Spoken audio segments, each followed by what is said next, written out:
Well, what can you say? I don't know if Langham was smiling as big up here as he was when he walked out the door, but just to see a guy like that make a play like that and just get to smile like that is a lot of fun.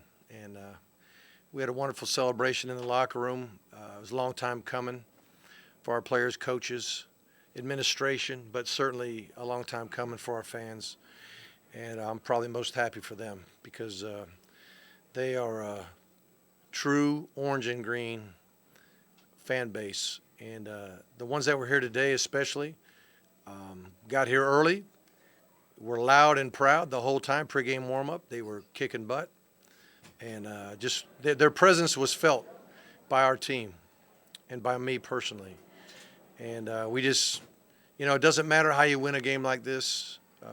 Really, quite frankly, it doesn't matter how you win any game if you just do it within the rules because wins are hard to get, and especially in this series. So I'm just thankful and praise the Lord on all that. Mark, what does it mean for you as a head coach to come back here in this stadium where you're an assistant? Right. Coach many games. Right. Well, I didn't think I try not to think too much about my past. It's hard not to. I mean, we were driving in from the airport and or from our hotel, and we went right by Airport Road, which is the road that I was living in as a graduate assistant coach. Making I don't know what, maybe $500 a month, probably $250 a month. I don't remember.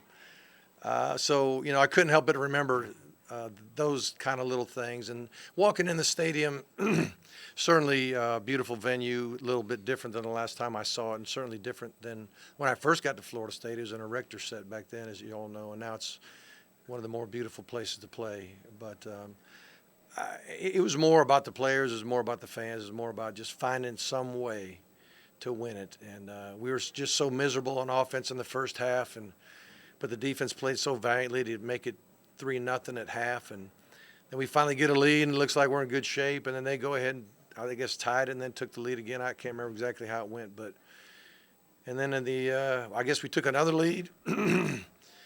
They score, and then a minute 20 something, and we got to put a drive together. And sure enough, between the passing and the running, we found a way to get it in the end zone. And I'm very, very thankful of the keen eye of the instant replay official. Hey, Mark, you didn't have arguably three of your best players. No Walton, no Richards, no Donaldson. Did that go through your mind? Talk about the last drive? Yeah. Yeah, they're good players, no doubt. And you named them. I mean, that's three of our top players. I mean, Navon is trying to be a top player. He's certainly starting as a true freshman, so he's a very integral part of our program. But when you take Amon Richards and Mark Walton healthy, they're as good as you could hope for. And but guys got in there and stepped up and took care of business. And Malik, obviously his numbers aren't pretty at all, especially after looking at him after the game.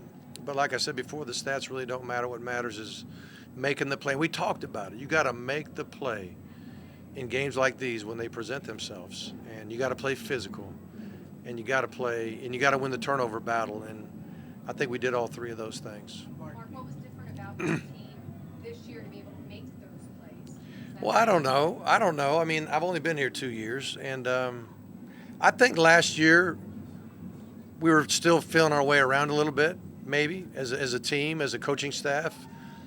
This year, at least, we have a lot of trust and faith in each other, even when things aren't going well. I mean, of any day that things could have got sideways on the sideline, it was today, but it never did.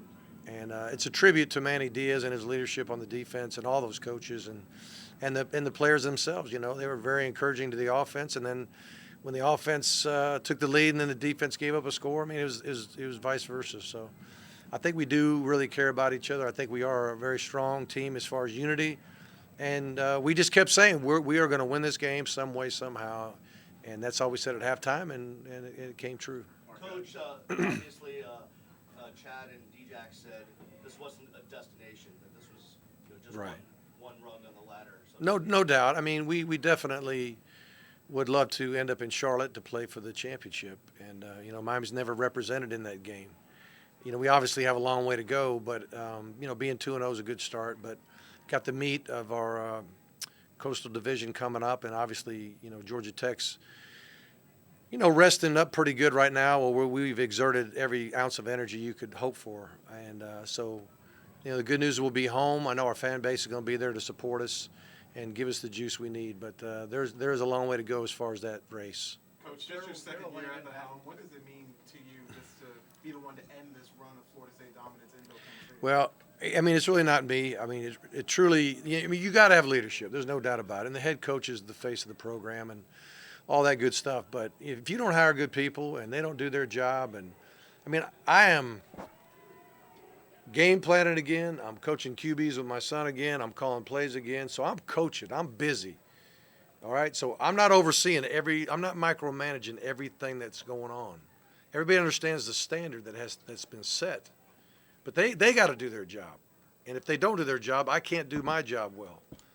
And if I got to stop what I'm doing to go fix something, we got problems. And our staff has done an awesome job of taking care of business. And our players, have really bought into trying to be great and trying to do it, the way we want them to do it. Daryl Langham wasn't in the game till the play right before the touchdown. Did you put him in there? Or Well, Amon was struggling, with his hammy, I think. And then, of course, Walt was out, and then Navon was out. And, a lot of times the guy who's fresh coming off the bench got a little juice, And then I'm sure on the scouting report they didn't feel like he'd be a guy we'd go to at that moment. But, the coverage, again, dictated where the ball went. And thought on calling that the final play? What were you thinking? that touchdown, you mean? Well, I was thinking, first of all, I was telling Malik to be smart, because if they could have played a different coverage where – you got to progress number 1, number 2, number 3, and you hold the ball too long, you get a sack. It's what we call a touchdown play in our 1-minute offense, in that at the end of the play, it needs to be a touchdown or it needs to be out of the end zone so we can still kick a field goal. Now, we did have a timeout left, and the big thing is we couldn't have a sack, and the fact that they went man coverage really helped Malik make the decision quick and not hold the ball very long, and then Big Langham made the play. Couple more guys. Braxton played big. He's a wonderful senior leader. Tough, smart, competitive.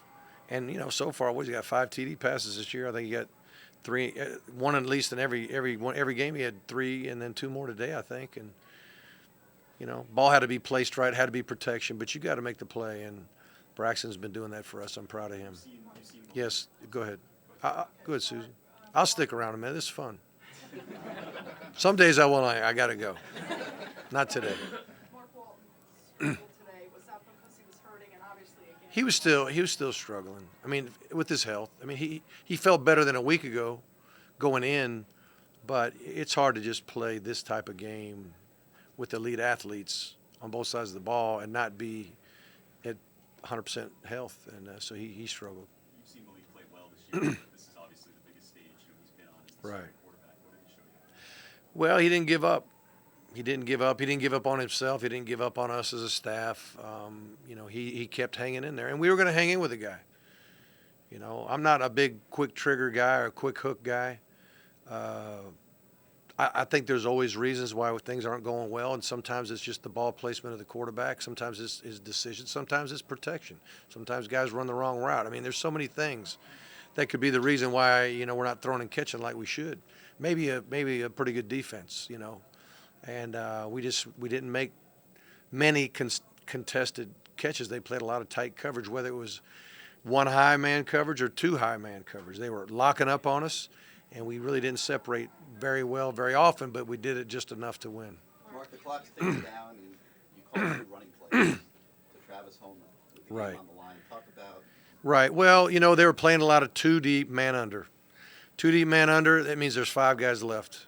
Everybody else is chasing receivers. So there's 4 down linemen and a backer, and I got 5 linemen. So if everybody gets their hat on the right guy, we should be able to get some creases and make some runs. And You know, it could be a 3 down and 2 back or set, but bottom line, it should be 5 guys in the box, 5 linemen, because we're in a spread set, doubles, you know, 2 receivers on each side.